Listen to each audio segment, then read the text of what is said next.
நன்றி சொல்ல உனக்கு வார்த்தை இல்லை எனக்கு, நான் தான் மயங்குறேன். காலமுள்ள வரைக்கும் காலடியில் கிடக்க நான் தான் விரும்புறேன்.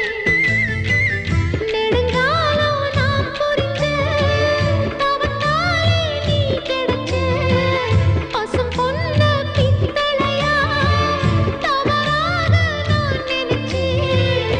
நேரில் வந்த ஆண்டவனே, ஊரறிய உனக்கு மாலையிட்ட பிறகு ஏம்மா சஞ்சலம்?